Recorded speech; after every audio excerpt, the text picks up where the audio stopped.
प्यारे बच्चों, आज हम आपको एक कहानी सुनाएंगे। जंगल जंगल बात चली। तो कहानी इस प्रकार से है। चंपा राज्य में एक घना जंगल था। उसमें साल, सागौन, देवदार, शीशम और बरगद के वृक्ष थे। घनी झाड़ियों और छोटे छोटे पौधों से जंगल सदा हरा भरा रहता था। जंगल में एक नदी बहती थी। उसका कल कल बहता जल मन को बहुत सुहाता था। उसमें तैरती इठलाती मछलियां आनंद से उछल कूद मचाती थी। वहां तरह तरह के जंगली जानवर दिन भर अटखेलियां करते थे। रंग बिरंगे फूलों पर मंडराती तितलियां और मीठे शोर में गाते पक्षी सभी का मन मोह लेते थे। जंगल में चारों तरफ सुख ही सुख था। वहां के पेड़ भी हंसी खुशी जीवन बिता रहे थे। पर एक दिन उनके जीवन में भूचाल आ गया। कुछ आदमी जंगल में आए और पेड़ों को कुल्हाड़ी से काटने लगे। जैसे किसी पेड़ पर कुल्हाड़ी पड़ती, वैसे ही वह दर्द से चीख उठता। आसपास के पेड़ भी सहम जाते। फिर तो हर दिन ऐसा होने लगा। आदमी आते और पेड़ों को बेरहमी से काट कर ले जाते। वहां खड़े बाकी बचे पेड़ अपने भाइयों की मौत पर दुख मनाते।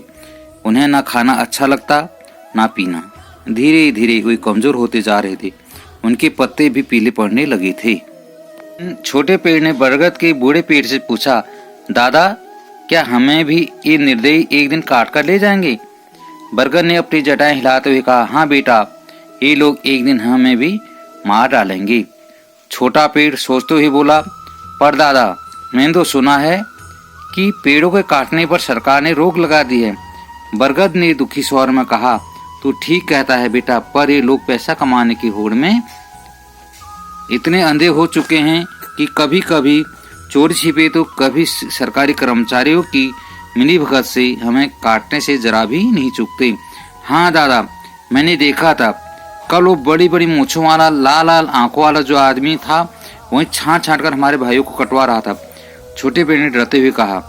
बरगद का पेड़ बोला, बेटा, वह ठेकेदार था और वो अपने आदमियों को साथ लेकर आया था। तभी साल का एक छोटा सा पेड़ बोला, दादा, कल तो वह बाल बाल बच गया, और न कल जब उसने शीशम चाचा को कटवाया था तो धड़ाम से उसके ऊपर ही गिर पड़ती, कचमूर निकल जाता उसका।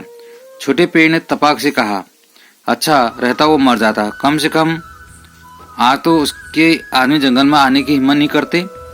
ना जाने कब मनुष्य को अक्ल आएगी, ना जाने कब वो प्रेम करना सीखेगा। सागौन के पेड़ ने कहा। बरगद दादा ने कहा, बेटा, अपने बुरे कर्मों का फल जल्दी ही मनुष्य को भोगना पड़ेगा और एक दिन मनुष्य भी खत्म हो जाएगा। छोटे पेड़ ने बरगद से पूछा, दादा, मैंने सुना है कि पेड़ मनुष्य के मित्र होते हैं।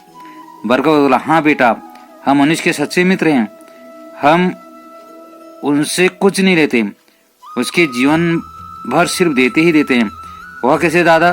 छोटे पेड़ ने कहा, बेटा, कहाँ तक गिनाऊं कि हम इन मनुष्यों पर क्या क्या उपकार करते हैं। क्या तुम जानते हो कि वर्षा भी हम ही करवाते हैं?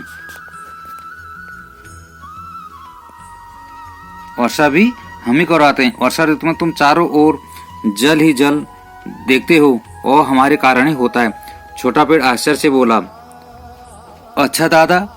बरगद ने आगे बताया, बेटा, हम गंदी हवा, जिसमें मनुष्य कार्बन डाइऑक्साइड कहते हैं, अपने अंदर खी लेते हैं और बदले में शुद्ध हवा यानी ऑक्सीजन देते हैं।